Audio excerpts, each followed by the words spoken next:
With everything going on in the world today, I need you to hear my personal story, one that still leaves emotional scars to this day. It was around 2005 or early 2006, and I worked for a company called KCI down in Orange County. I delivered and serviced acute therapy hospital beds and surfaces, everything from air mattresses to prevent ulcers to specialized beds for spinal and burn injuries. I felt like this was my first professional job, and one that actually made me feel like I was doing something that helped and made people feel better. One night I got off work around 11:30 after a 10-hour shift. The warehouse I worked out of was near the crossroads of Glassell and Lincoln in the city of Orange. On the corner of that cross section is a gas station. Now, to get to the gas station from my work, you had to make a left on Lincoln to pull into the station. I pulled in, filled up, and left. Easy peasy. In order to get to the freeway, the 91, you have to exit onto Glassell, then get into the left lane and make a legal U-turn, which I did once the light turned green. Now, picture with me, roughly 1.5 miles of empty boulevard, late at night, green lights all the way up, windows down, music already playing. You get the picture. I was driving a 94 Ford Tempo with balding front tires, a damaged quarter panel, and manual 4-speed. I'm tired, I'm hungry, and I have a 45-minute commute back to San Bernardino ahead of me. Anyone who drives a stick understands you just want to get up to speed and be done shifting. Not speeding, not racing, just cruising at a nice, steady speed and hoping the lights stay green. I get up to the freeway on-ramp, which is a nice, lazy turn that I barely had to downshift to make, and start accelerating down the ramp with my blinker on. I just want to get over to the fast lane and get home. And that's when the gumball comes on in my rearview mirror. I didn't even know there was a cop behind me. Without hesitation, I put on my flashers to let the cop know that I'm complying and pull over to the shoulder of the freeway. So there I am, car engine off, keys on the dash, both hands on the wheel, and wondering why I got pulled over.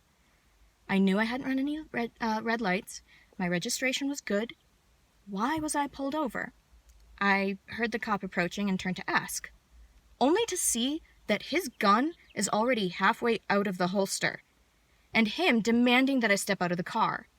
I didn't have to yet. I knew I didn't have to yet. But his gun was already half drawn. What the fuck was I supposed to do? He'd already decided I was a threat.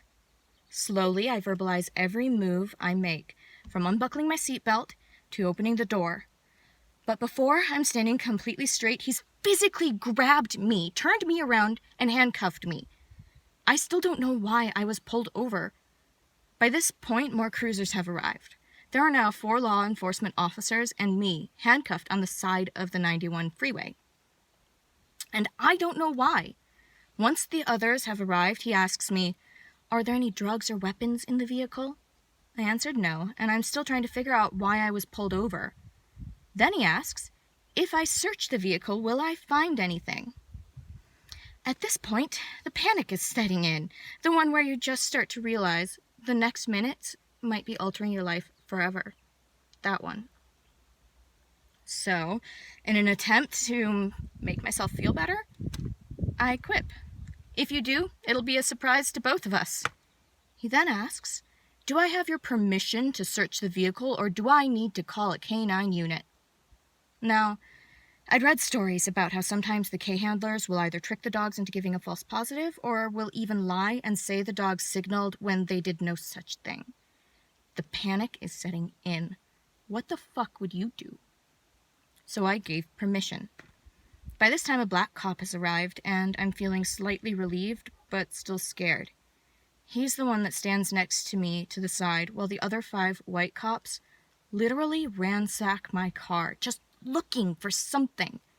I'm just standing there focusing on my breathing and watching. Finally, after about 15 minutes, I turn to the black cop next to me and ask, why was I pulled over? I'll never forget the look he gave me in that moment. Confusion. He didn't know either. So he says, stay here, walks over to the cop who pulled me over. His gun is in the holster now, but the holster is still unsnapped. They talk. First cop looks at me, then walks over and does a quick pat down of my khakis. The only thing I had on me was my wallet. That's right, folks. He never asked for my identification and did not check my pockets until roughly 20 minutes after first contact. They check my info, which comes back clear, and then this cop says to me, "The reason I pulled you over is because you had a high rate of acceleration.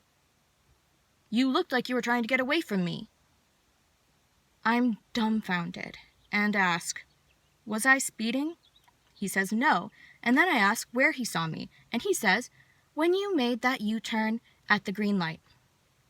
To this day, I can't remember seeing another set of headlights, let alone a cop at the intersection of Glassell and Lincoln at 11:30 at night. They took the handcuffs off and watched me put the stuff they'd dumped out of my car back. Then I drove home in silence, crying all the way. No ticket, no citation, just the reminder that even as a law-abiding citizen who's just grinding to provide for my family, I better not accelerate too fast in the middle of the night in a 4-speed tempo. And you damn well know why.